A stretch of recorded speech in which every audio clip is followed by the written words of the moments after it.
हे guys, welcome और welcome back to my YouTube channel. So guys, I hope आप सभी की प्रिपरेशन अच्छी चल रही होगी आपके आने वाले यूके पीएससी और यूके ट्रिपल एससी एग्ज़ाम्स को लेकर।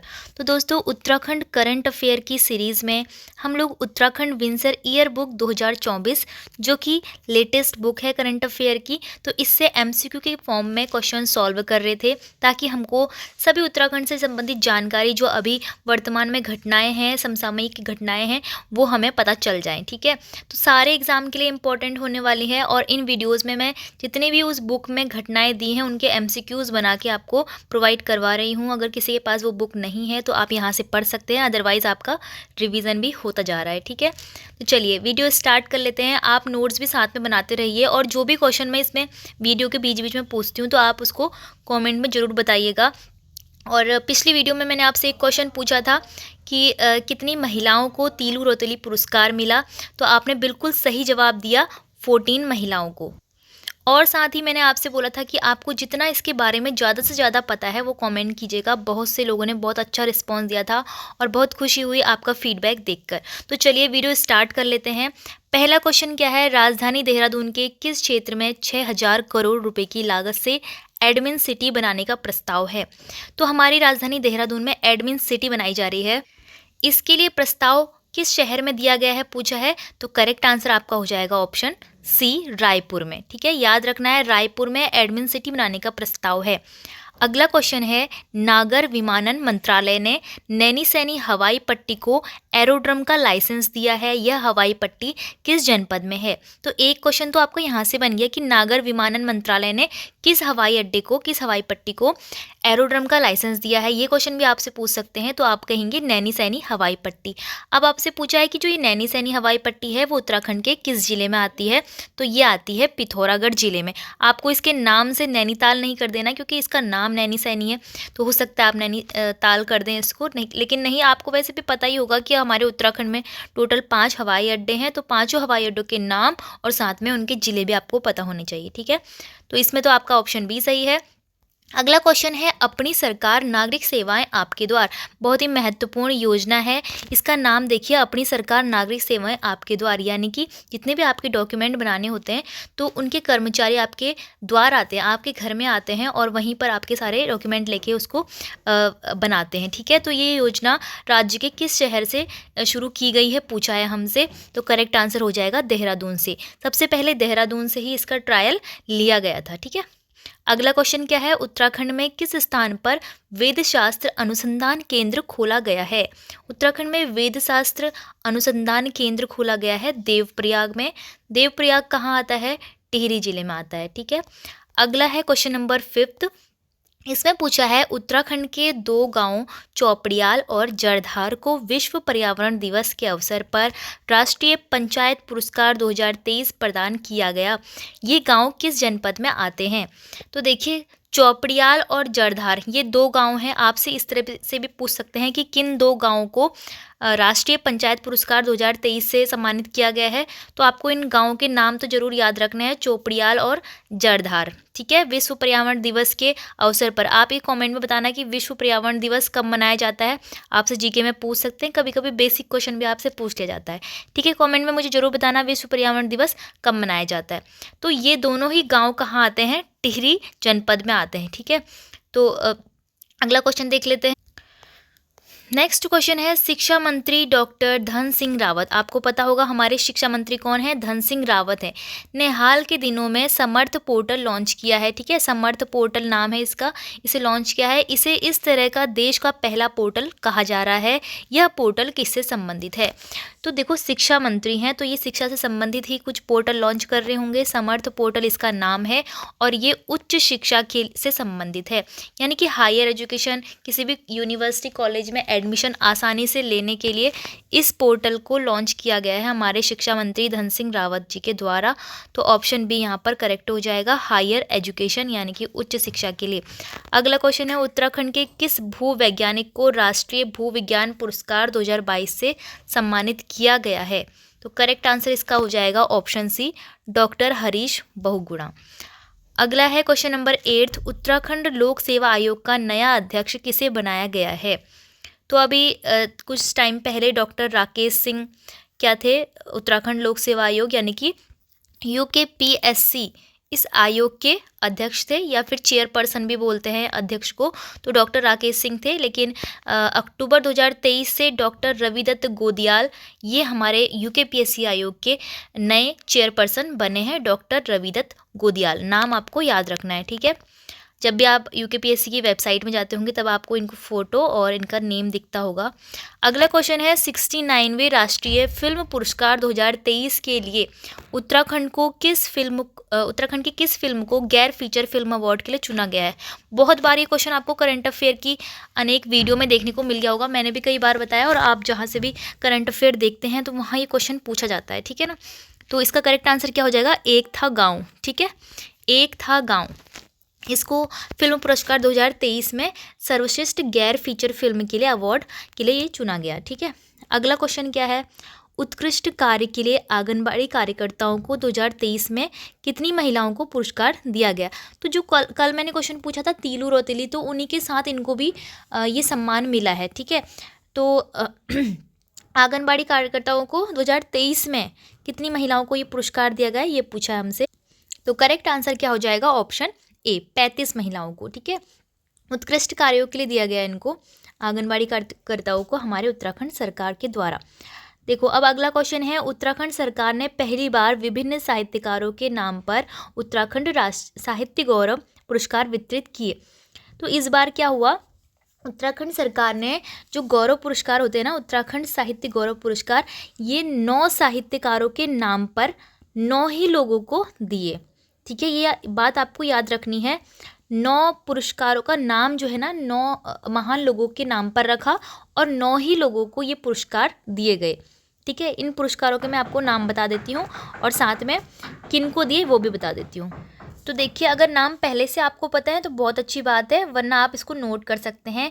तो देखो, पहला पुरस्कार है चंद्र कुंवर बर्थवाल पुरस्कार, ठीक है, ये पुरस्कार का नाम है, ये संतोष कुमार तिवारी जी को मिला। दूसरा है शैलेश मटियानी पुरस्कार, ये अमृता पांडे को मिला। तीसरा है डॉक्टर पीताम्बर दत्त बर्थवाल पुरस्कार, प्रकाश चंद्र तिवारी को मिला। चौथा पुरस्कार में जो है भैरव दत्त धूलिया पुरस्कार, दामोदर जोशी को मिला।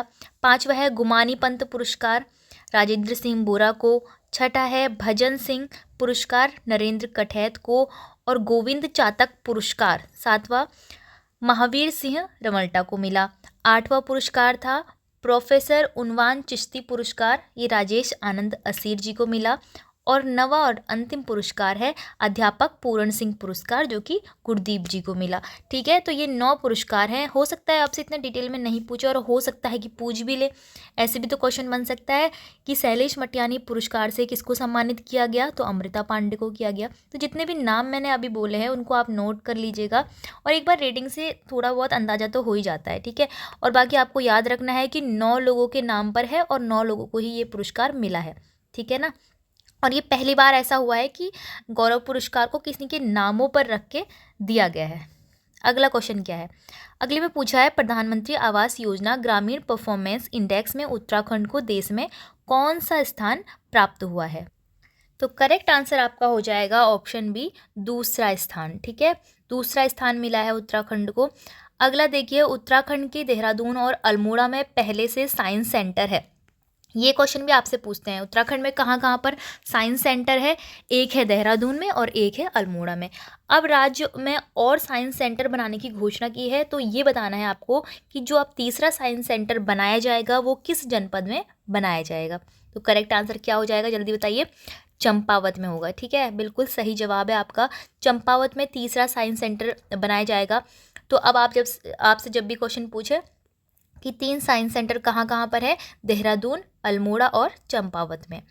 अगला क्वेश्चन है, निर्यात तैयारी सूचकांक 2023 में उत्तराखंड को 2022 में उत्तराखंड को हिमालयी राज्यों में प्रथम स्थान मिला। देश में राज्य को कौन सा स्थान प्राप्त हुआ? तो निर्यात तैयारी सूचकांक 2022 की रिपोर्ट के अनुसार उत्तराखंड को हिमालयी राज्यों में तो पहला स्थान मिला है, ठीक है। जिस तरह से 2021 में हिमालयी राज्यों में पहला मिला था, तो इस 2022 में भी पहला ही स्थान मिला, लेकिन हिमालयी राज्यों के क्रम में। अब हमसे पूछा है कि 2022 में देश में राज्य का जो स्थान है वो कितना रहा होगा, क्योंकि 2021 में तो वो 19वें स्थान पर था पूरे देश भर में, और अभी की बात करें 2022 की तो 9वें स्थान पे। ठीक है, तो अगर जो ये रिपोर्ट्स होती हैं वो नई वाली जो जारी नहीं होती है ना, तो पहले के ही आपसे क्वेश्चन पूछते हैं करंट अफेयर में। ठीक है, इसीलिए क्वेश्चन मैंने आपको यहाँ पर दिया है। अगला देखिए, उत्तराखंड के किस शहर का नाम शहीद जसवंत सिंह के नाम पर जसवंतगढ़ रखने का प्रस्ताव है। तो देखो, शहीद जसवंतगढ़ जी को तो आप जानते ही होंगे। 1962 का कौन सा युद्ध हुआ था? भारत चीन का युद्ध हुआ था। तो 1962 में शहीद जसवंतगढ़ जी जो हैं उन्होंने काफ़ी अच्छी भूमिका निभाई थी और इसी पर ये शहीद हो चुके थे। तो इसी वजह से इनके जो शहर है लैंसडाउन, उसका नाम जसवंतगढ़ रखने का प्रस्ताव है। तो करेक्ट आंसर यहाँ पर ऑप्शन ए हो जाएगा। ये मैंने पहले भी कई वीडियो में बताया आपको। अगला क्वेश्चन है, ई कचरा प्रबंधन में बेहतर कार्य के लिए उत्तराखंड को देश में कौन सा स्थान प्राप्त हुआ है? ई कचरा प्रबंधन के लिए, ठीक है, तो इसके लिए उत्तराखंड को दूसरा स्थान प्राप्त हुआ है। पहला स्थान हरियाणा को प्राप्त हुआ है आई थिंक, और तीसरा स्थान तेलंगाना को हुआ है, लेकिन दूसरे स्थान पर कौन है? उत्तराखंड। अगला क्वेश्चन है, उत्तराखंड के किस शहर में राज्य का पहला कंप्रेस्ड बायोगैस प्लांट स्थापित किया गया है? तो ये उधम सिंह नगर में किया गया है, यूएस नगर में। आपसे शहर में पूछा है तो शहर आ जाएगा रुद्रपुर। ठीक है, पहला कंप्रेस्ड बायोगैस प्लांट स्थापित किया गया रुद्रपुर में। अगला क्वेश्चन है, 15वें केंद्रीय स्वास्थ्य एवं परिवार कल्याण सम्मेलन का आयोजन उत्तराखंड के किस शहर में किया गया? तो केंद्रीय स्वास्थ्य एवं परिवार कल्याण सम्मेलन किया गया देहरादून में। ऑप्शन डी इसमें करेक्ट हो जाएगा। 19th क्वेश्चन हमारे पास है, मोबाइल फूड सेफ्टी को लेकर खाद्य सुरक्षा विभाग की फूड सेफ्टी ऑन व्हील्स पहल, ये जो है उत्तराखंड में ये पहल की जा रही है।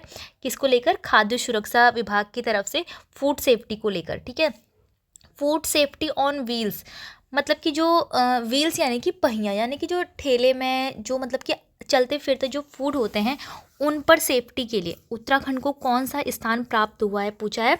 तो करेक्ट आंसर क्या हो जाएगा आपका? बिल्कुल, आपका करेक्ट आंसर हो जाएगा ऑप्शन 2, दूसरा स्थान मिला है। ठीक है, अब आते हैं हम अपने अंतिम क्वेश्चन पर, जिसमें पूछा है, अमृत भारत स्टेशन योजना के तहत पीएम ने उत्तराखंड के किस रेलवे स्टेशन का शिलान्यास किया है? तो देखो, इस योजना के ये अमृत भारत स्टेशन योजना यानी कि कुछ ऐसे स्टेशन जिनको बिल्कुल स्मार्ट बनाना है, उनका फिर से थोड़ा जीर्णोद्धार करना है, अच्छा बनाना है उसको। तो इस वजह से डेवलप करने के लिए प्रधानमंत्री ने हमारे उत्तराखंड से भी 3 रेलवे स्टेशन चुने हैं। ठीक है, देश भर में बहुत सारे स्टेशन चुने गए, जिसमें से कि उत्तराखंड के लिए ये 3 स्टेशन सिलेक्ट किए गए। हर्रा वाला जो कि कहाँ आता है? देहरादून में आता है। रुड़की जो स्टेशन है वो हरिद्वार में आता है, और लाल कुआं स्टेशन कहाँ आता है? नैनीताल ज़िले में आता है। और यही जो ज़िले हैं वो ज़्यादातर रेलवे स्टेशन के दायरे में आते हैं, क्योंकि थोड़े मैदानी ज़िले हैं। हरिद्वार पूरा मैदानी है और देहरादून और नैनीताल तो है ही आधा आधा। ठीक है, तो ये 3 स्टेशन लिए हैं इन 3 जिलों से, तो सभी इसमें करेक्ट आंसर हो जाएगा ऑप्शन डी। अब एक क्वेश्चन है आप लोगों के लिए, जो कि आपको कमेंट में बताना है, किस धाम को 2025 तक स्मार्ट धाम बनाया जाएगा? ये क्वेश्चन पूरा इस तरह से बोलेंगे ना कि केंद्र सरकार द्वारा मास्टर प्लान के तहत, क्योंकि मास्टर प्लान के तहत कुछ ऐसी चीज़ें हैं, कुछ ऐसे स्थान हैं जिनको स्मार्ट बनाना है। तो केंद्र सरकार ने मास्टर प्लान के तहत किस धाम को 2025 तक ये लक्ष्य रखा गया है। ठीक है, 2025 तक किस धाम को स्मार्ट धाम बनाया जाएगा, इसका लक्ष्य रखा है।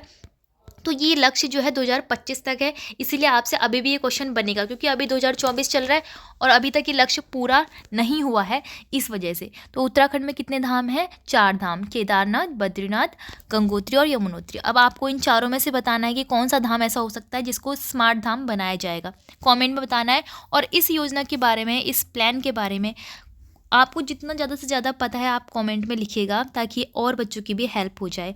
सो आई होप आपको इस तरह की वीडियो पसंद आ रही होगी, जिसमें विंसर ईयर बुक और साथ ही अदर जितने भी उत्तराखंड में अभी अभी होने वाली घटनाएं हैं समसामयिक की, जिससे हमारे यूकेपीएससी और यूकेटीपीएससी में बहुत ज़्यादा हेल्प मिलने वाली है। ये सभी उत्तराखंड की करंट अफेयर है और सिलेक्टिव क्वेश्चन है, इंपॉर्टेंट क्वेश्चन है, आप इनको नोट कीजिए। साथ में इनकी पीडीएफ भी आपको डे टू डे मिलती जा रही है टेलीग्राम ग्रुप पे। तो अगर आपने टेलीग्राम ग्रुप ज्वाइन नहीं किया है तो आप डिस्क्रिप्शन या फिर कमेंट बॉक्स में जो लिंक है भाविनी पांडे टेलीग्राम ग्रुप की, तो वहाँ पे आप ज्वाइन कर सकते हैं। आप वहाँ पे जितने भी मेरे हैंड रिटन नोट्स हैं वो ले सकते हैं। आई होप आपके लिए वीडियो हेल्पफुल रही होगी। वीडियो आपको पसंद आई हो तो वीडियो को लाइक शेयर और चैनल को सब्सक्राइब जरूर कीजिएगा।